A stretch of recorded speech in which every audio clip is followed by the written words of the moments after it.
I'm Minna Hepburn. I am the founder of the bridal label Minna. So my studio is in London, in Brixton, and I'm a Southwest London girl, always have been. I love London, I love the creativity. I originally come from Finland, and I remember when I came here nearly 20 years ago, and I just came to London, I just thought, oh my God, it's like everything is possible. You know, there's no rules, be whatever you want to be, and that's how I really felt like when I came to London. We have a showroom in a church.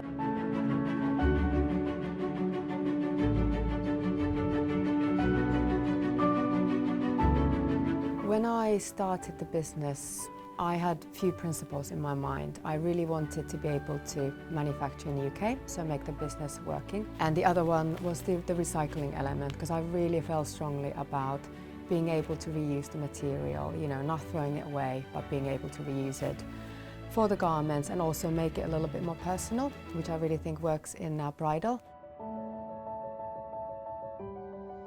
I've always loved vintage clothing. I remember as a child in Finland going to the sort of charity shops and picking up all these random clothing, and nobody really understood why, why would you have something old when you can buy something new. I'm interested about who wore it, how it was worn. That clothing had a meaning, it had a story to tell. You just don't buy it because you had a bad day, you buy it because you absolutely love it. You know, you love it, you want to keep it. And I think the wedding dresses, they really work because it's the most important item you're ever going to buy. You know, you're going to look after it and hopefully you're going to pass it to your child, you know, your daughter or a friend. For me, fashionable really is that you know what works for you, for your body, for your personality, what you do, and you know, it should be fun. Buy something that works for you, you know, not buy what the magazines and the social media or the bloggers are telling you.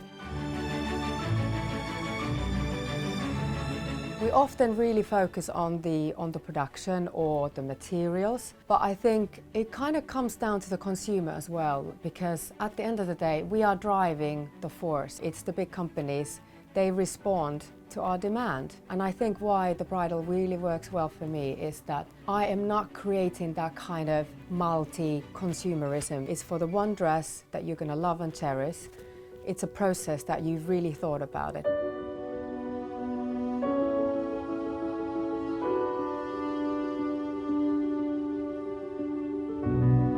I think a lot of the companies, they're trying to be more transparent. They're trying to have more ethical sourcing practices and make the garments, you know, in a more ethical way. And it's not enough, obviously, but you know, they are big companies, you know, for a reason.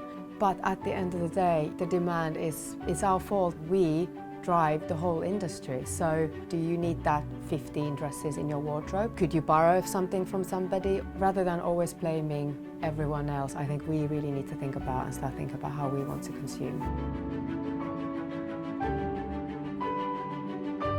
I was very aware how much junk is left outside the production. You know, there's so much leftover material. What are you going to do with them? And I found suppliers that were selling, you know, off-cuts, rolls of fabrics that basically were leftovers from big production. Over the years, I've learned a lot that yes, the upcycling, recycling, we still do that a lot. You know, we use it for linings, but also when we are, for example, doing accessories, people quite like the handmake element. You know, that they're all not mass-produced. You know, so they're made by hand and they all slightly, you know, look different.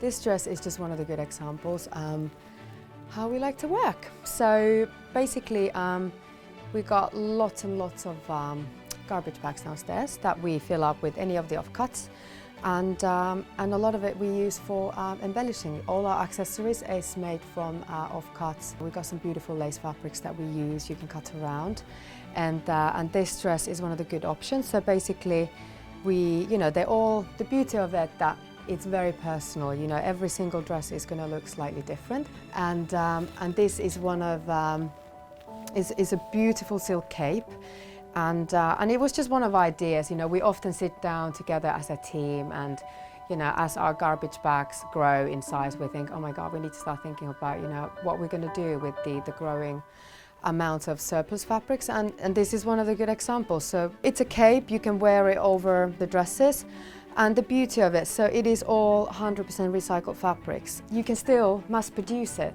It's very handmade, so it's almost in that sense they all look a little bit different. I think the nicest part of the design process is basically sourcing the fabrics. I use a lot of UK-made lace. We started basically using UK suppliers because as you grow the business, you need to make sure that you can always get the fabric. And also the UK lace tends to be very specific looking. So obviously you want a bit more variety for the product. So that's why we started using other producers as well.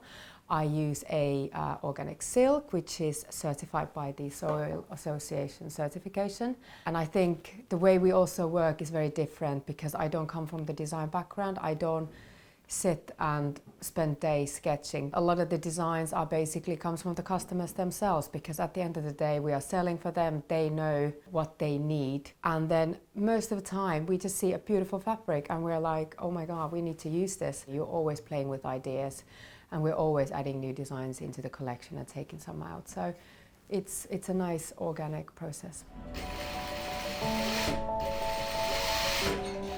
I think it's very important to support eco-fashion. I don't mean just supporting, but basically taking all that information on board, you know, thinking about how we consume, how can I change things? Because if we all, as a mass, make a little bit changes, it will be an impact. Do we want to cut back from consuming, you know, and maybe buying less? So we really have the power, and I think that is the biggest thing I think can make an impact.